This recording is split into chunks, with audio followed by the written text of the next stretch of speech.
من الشیطان الرجیم بسم اللہ الرحمن الرحیم الصلاۃ والسلام علیک یا رسول اللہ الصلاۃ والسلام علیک یا رحمت للعالمین الصلاۃ والسلام علیک یا خاتم النبیین صلی اللہ علیہ وآلہ وسلم اللہم صلی علی محمد وآل محمد۔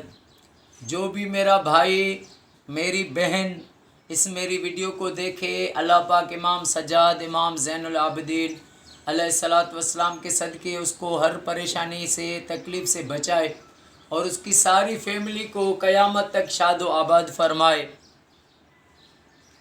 ایک بار آقا کریم صلی اللہ علیہ وآلہ وسلم تشریف فرما ہیں تو سلبہ آیا، اس نے کہا یا رسول اللہ صلی اللہ علیہ وآلہ وسلم، آقا میرے لیے دعا فرمائیں کہ میں پیسے والا بن جاؤں۔ میرے کریم آقا صلی اللہ علیہ وآلہ وسلم نے فرمایا، کیا تجھے یہ بات پسند نہیں کہ تو مسکینی کو پسند کرے؟ کیونکہ مجھے مسکینی پسند ہے۔ اللہم احیانا مسکینا۔ آقا کریم صلی اللہ علیہ وآلہ وسلم یہ دعا فرماتے تھے، مجھے جو ہے محمد آل محمد کو جو ہے مسکینی میں رکھا۔ میں آقا نے یہ دنیا کو نہیں پسند کیا، نہیں دنیا کو قبول کیا، غریبی کو پسند کیا۔ تو اس نے کہا یا رسول اللہ میرے لیے آپ دعا فرمائیں کہ میں پیسے والا بن جاؤں۔ میرے کریم آقا صلی اللہ علیہ وآلہ وسلم نے ہاتھ اٹھائے کہ اے اللہ سلبہ کو کشادہ رزق عطا فرما۔ اب سبحان اللہ، دیکھیں کہ محبوب مانگے اور وہ کریم نہ دے، ایسا ہو ہی نہیں سکتا۔ میرے آقا نے دعا کی، سلبہ کی روزی بڑھ گئی۔ اس کی جو تھی، اس کے جو تھے بکریاں تھی یا اس کے اونٹ تھے یا اس کے جو بھی جانور تھے، انہوں میں برکتیں ہونے لگی، بڑھتے گئے۔ جب اس کی روزی بڑھ گئی تو اس نے آقا کریم صلی اللہ علیہ وآلہ وسلم کے پاس جو نماز پڑھنے آتا تھا وہ اس نے چھوڑ دی، صرف جمعے کی نماز پہ آتا تھا۔ اب اندازہ لگائیں کہ کیا وہ نماز ہوگی جس کے پیش امام الانبیاء ہوں، آقا کریم نماز پڑھا رہے ہوں، کیا وہ نماز تھی؟ سبحان اللہ۔ اور ایسی نماز سلبہ نے چھوڑی، پھر صرف جمعے کی آتا تھا، پھر آستے اور اس کا مال بڑھا تو جمعہ بھی چھوڑ دیا۔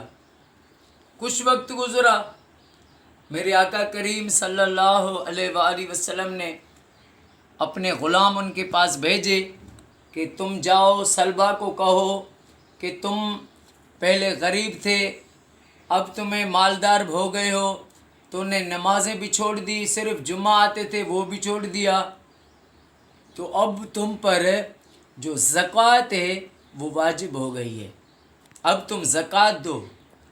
تو اس سلبہ نے توبہ استغفر اللہ، توبہ استغفر اللہ، ایک ایسا جملہ کہا کہ اس نے کہا کہ ہمارا آقا کریم صلی اللہ علیہ وآلہ وسلم توبہ نعوذ باللہ کہ اب یہ جیسے وہ ہوتا ہے نا ٹیکس جزیہ وہ لے رہے ہیں، تو اصحاب کرام کو تکلیف ہوئی ان سے، وہ دوسرے قبیلے والوں کے پاس گئے، بنی سلیم قبیلہ تھا، وہاں پر گئے، وہاں پر ایک آقا کے عاشق نے اونٹ دیا اور بہت اچھا اونٹ دیا اور کہا کہ میرے کریم آقا سے فرمانا میرے لیے اور بھی جو حکم ہو ہم دیں گے۔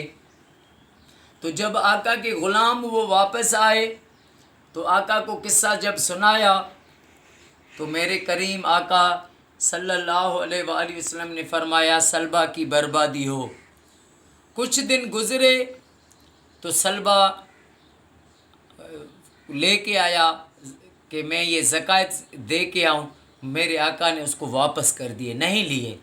پھر آقا کریم صلی اللہ علیہ وآلہ وسلم کے جب نوری پردہ ہوا، ویسے تو میرا نبی حیات نبی ہے، زندہ نبی، حیات النبی ہے، تو حضرت ابوبکر صدیق کے دور خلافت میں وہ سلبہ پھر لے کے آیا، تو تو حضرت ابو بکر صدیق رضی اللہ تعالیٰ عنہ نے فرمایا جب میرے آقا نے تجھ سے نہیں لیا تو میں کیسے قبول کروں گا؟